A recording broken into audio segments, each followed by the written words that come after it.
Shalom and welcome to another in our series of podcasts from Temple Beth Am, a dynamic center for conservative Judaism in Los Angeles. This is a recording of a Shabbat sermon by Rabbi Rebecca Schatz. So, Avriela, I'm going to have you actually stand there since I can't get close to you. Yeah, everyone else can be seated. You're done. How do you feel? Pretty good. Yeah? You did great. Thank you. You did really great. One thing I was thinking about this morning on my way here was that when we asked you what your goal was, and I'm going to mention this more formally in a moment, what was your goal for your bat mitzvah? It was to have all the people that you love around so that you could show them everything that you had been working to do so proficiently. And though you have extremely important people here in front of you, and even more on a screen, I know that this doesn't necessarily look exactly like everybody's here, right? Yes. But one of the things that's so special about Chanukah is that the mitzvah of Chanukah is that we are to light candles in our own home so that everybody else can see them. Because the light of our home is supposed to send light outside to the rest of the world. And so each one of these pods of people represent many, many, many other people for whom your light has now touched them, and they will then bring your light out to the rest of the world. So even if this is fewer actual humans in seats than you would have ever expected for your bat mitzvah, I imagine that because of the proficiency that you showed and the true kavod, the true honor that you brought to this day, becoming a bat mitzvah, that your light is going to shine so much deeper to so many more people than you can even imagine.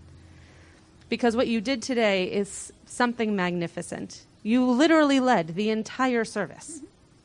Everything. You read all the Torah. You even waited for us to find a new part of the Torah for you to read. You did everything. And you should be extremely proud. Extremely proud. So I wrote this out for you because I want you to keep it. And I want you to be able to keep this as a blessing close to your heart. So even though I could just share words for you, I remember from my bat mitzvah that those blessings sometimes go in one ear and out the other because you're so overwhelmed in this moment. And so I wrote them down so that you can keep this and you can look back on it when you're my age and you can't remember the blessing that your rabbi gave you. Avriela, I'm not going to focus on how this day was different or how you are so incredible for still going through it, because for you, that isn't the most important part of this story.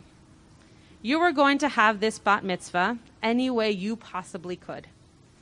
When I asked you, as I just mentioned, what your goal of having a bat mitzvah was, you shared that it was to have everyone you love with you to celebrate what you had learned and accomplished. You have done that today and for your pressman community in many ways. And I hope you are feeling as proud as you should be about all that you learned and all that you accomplished.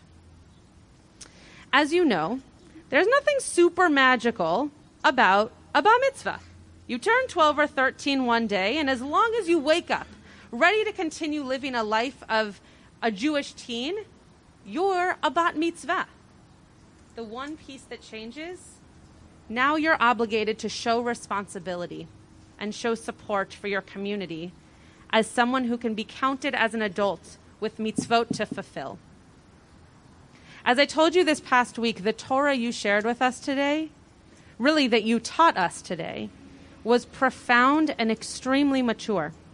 A very different look into the famous Joseph story and a very impressive focus on Reuven and Joseph as intriguing and important pieces of their family system.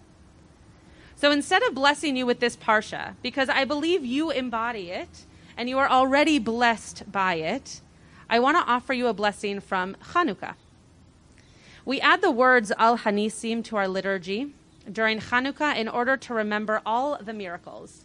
But the last line, which does not have a tune, so it often goes unnoticed, V'achar ken ba'u vanecha, lidvir beitecha upinu et heichalecha v'tiharu et mikdashecha, v'hidlik nerot v'chatzrot kodshecha, v'kav'u shmonat yemei Chanukah elu lehodot ulehalel l'shimcha hagadol. You got that? Yes. Okay. And afterwards, Your children came to the holiest place in God's house, and they cleaned your palace and purified your temple, and they lit lights in the courtyard of your sanctuary. And they established these 8 days of Chanukah to give thanks and to praise your great name. Not only were we satisfied with winning a battle or having God help us sanctify the moment with magical 8-day oil, but we cleaned up, as your mom shared. That's something you enjoy, so I'm glad that this works. And made sure that God's home, the place where we felt a relationship with God, was brought back to its beautiful state. We took tragedy and destruction and lit candles to bring light into the darkness. Avriela, that is what you have done with your bat mitzvah and your continued commitment to Jewish family and Jewish learning.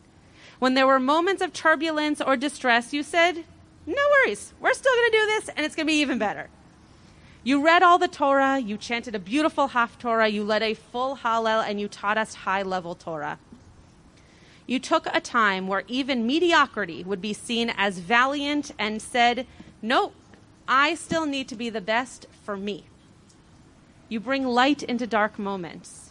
You put things back together to make them whole and holy. You, Avriela, established a new reason for bat mitzvah, to give thanks, to show reverence for your people, and to continue years of tradition as an example for what a daughter of mitzvot should look like. Avriela, may you be blessed with many more years of perseverance, of success, of picking up those dropped pieces. We are blessed to know you and to have you as a light in our lives. Mazal tov. You have been listening to another in our series of podcasts from Temple Beth Am, a dynamic center for conservative Judaism in Los Angeles. If you enjoy these podcasts, we invite you to write a review on the Apple Podcast site or wherever you get your podcasts. For more information about Temple Beth Am Los Angeles, go to tbala.org.